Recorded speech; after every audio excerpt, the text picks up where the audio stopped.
I've opposed the war since before it. I was on a march in Washington a couple of months before, which was quite large, and the demonstration was about 200,000 people there, and it was a statement. And I think I was well aware that we were coming to the lies that were stated by the administration about the war and the reason for going into the war. So here I am 5 years later, still opposed to it, and very saddened about the loss of life. It's 5 years. It's long enough. I heard the president's speech this morning, and there just seems to be a denial about the complexity of the situation in Iraq. And it's 5 years that we've both been losing our troops and the sovereignty of Iraq. We've been meddling in it. It's long enough. We need to find a way to end this situation, I think. My hope is that we will withdraw the troops just as quickly as possible. My hope is that whichever Democratic candidate is elected, hopefully, that they'll be able to withdraw troops quickly and efficiently, and that this war will end as soon as possible. There's a whole outlook that that this particular administration's had that's been held by the so-called permanent shadow government. The notion that that there are noble lies, that we can be lied to, that there are people better than us who can make global decisions about our place in the world. It's almost like a reflection of this white man's burden business. We're supposed to be bringing civilization to people far older than ourselves. The notion that government has a right to lie for what it thinks is a bigger cause that wasn't voted on. The original war was dealing with Al-Qaeda, which had a global focus, but it was contained.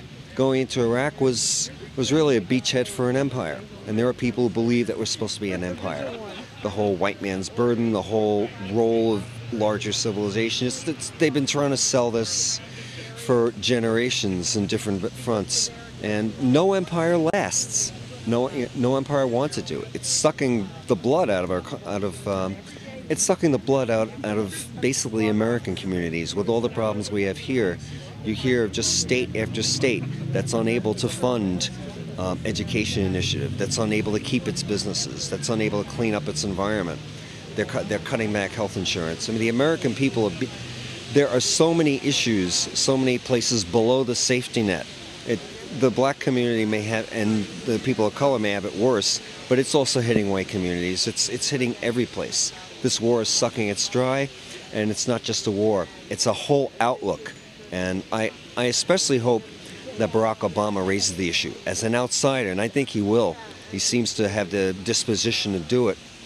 It's a matter of priority and what kind of people we would be. George Washington, who for my money is still the gold standard, he said raise a standard that people could repair to look to. He didn't say rule the world. He did not say overthrow everybody else's type of government. This particular George W. has not learned that, and he's done things in our name that he's done things in our name which are just plain a lie because they're not in our name. It's a private agenda, and it's blind. He may mean well, but ignorance and arrogance and power is a lethal combination, and America was not meant to be in this kind of role.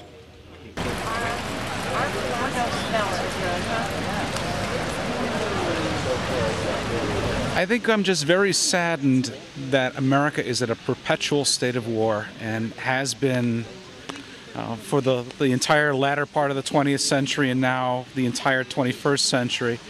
And I just think of what Eisenhower cautioned about, a perpetual state of war, where it becomes a substitute for full employment and decent way of life for people. Just becomes a way to employ thousands and thousands, hundreds of thousands of people. And it just comes across as being a way that seemed very convenient for George Bush to occupy the American people with a problem that would guarantee his re-election and make his friends very wealthy. And I'm just very saddened that it'll be our grandchildren that'll pay the cost for this for a long, long time to come. I'm in support of the troops because I have family in the military, and I hate to see them go to war. I'm proud of them that they're in the military and doing what they're supposed to do, but I really am not supportive of the war. I'm supportive of any veteran, any person who's in the military now, and anybody who will join. And right from the beginning, I opposed the war because it had no moral justification. And right now, for instance, Time magazine reported that if this war goes on till 2017, we'll have spent $2.7 trillion. And, and it's not really constructive in any way. It's just killing people. I think the war is horrific, and it's an oil war, as usual, and it's about American boys for oil, and it's a mercenary war, and it's the absolute worst I've ever seen in my life of American politics. It's all about ripping off a third world country, and there's nothing righteous about it. And Saddam Hussein isn't that much, different than the Bush boys. I'll be warm then. Oh, yeah. I think he's an idea for another thing. Obviously uncanny. The conclusions he draws. I'm okay. And Keynes says something about staying in there for up to 100 years, and there's other politicians who say that we're fighting Al-Qaeda and a whole bunch of other things. We just need to get out, that's all. We've been there too long. Iraq has to solve their own problems. It was a mistake to go in. It was a mistake to stay there that long, and we need to get out as soon as possible. Not saying tomorrow, but we need to make an orderly withdrawal. Either one of the Democratic candidates has the right answer. I favor Obama, but Hillary would be okay.